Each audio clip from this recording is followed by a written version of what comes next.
Hello, wonderful people. My name is Sydney Pettit, and today I will be talking about the research that I have done over the past 2 years concerning reactance theory and drug use and whether or not government regulation curtails or encourages use. So, to define reactance theory, it is when resistance has a tendency to increase as the amount of behavioral freedom restricted increases as well. And so, people take away privileges and people resist, and they often partake in the action that was previously banned. So, reactance and rebellion sort of has a positive correlation relationship with each other, whereas one increases, the other also increases. Looking at drug prevention programs, we can see that the effects are not very consistent. The longevity is not there, and when people come out of the program, their reduction in drug use is very high, it's very solidified, compared to over their lifetime, it kind of starts to dwindle away and they start to use drugs at a higher rate and a higher prevalence.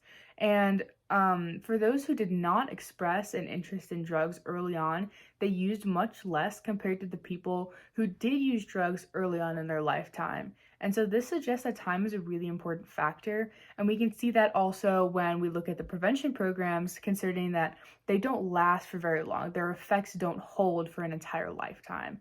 And regarding tobacco use, people found that there is not an effective method to stop lifetime use compared to people who smoked earlier. They used it more than people who started using it later, which is about the same as the marijuana statistics. Drug prevention programs are not the only thing that regulate drug use. We also have medical marijuana laws known as MMLs, and several studies have looked into and agreed that the absence of MMLs do not increase the use of marijuana. Rather, it has quite the opposite effect.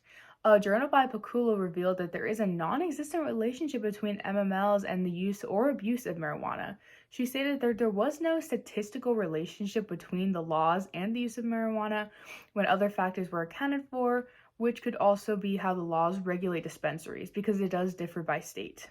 The perceived harmfulness of marijuana could be a reason for the increase or decrease in use of medical marijuana in correlation to MMLs. In terms of recreational marijuana laws, RMLs, states without them are shown to have a decrease in use enough to consider the possibility had there been no regulation that the results would have been exactly the same. They would have been the same as whether or not they had the laws and the regulation beforehand. And so after legalization, there could have been a decrease or they could have continued on their projected path. After an RML was passed in Washington state, the rate of perceived harmfulness of marijuana actually decreased and the rate of use increased. So passing the RML in Washington had a positive effect to normalizing the use of marijuana to such a degree that people felt more safe using the drug. And so, of course, their use increased. Due to their heightened awareness of the rate of consumption climbed, there was no opposite effect between the RMLs and use.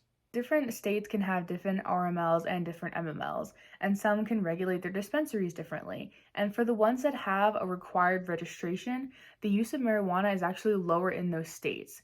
And then for the dispensaries that have no guidelines and no laws or rules or protection, they have a higher rate of medical marijuana use. And so with legal protection as it comes is increased prevalence of marijuana.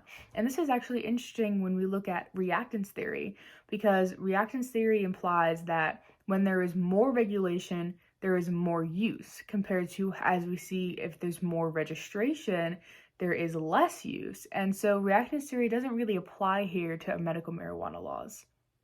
The reason that this reactance theory isn't really applying here is that because RMLs and MMLs make it seem okay, they make it seem safe and accessible.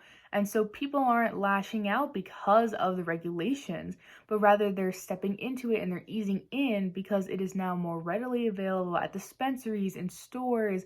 The regulations are allowing people to have it on them publicly rather than keeping it a secret and not sharing it at all.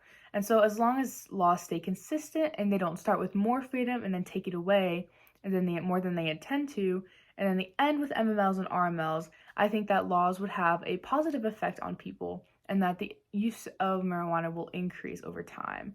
And so thank you for your time, and feel free to watch my other videos. They concern reactance theory on alcohol and abstinence education. Have a lovely day.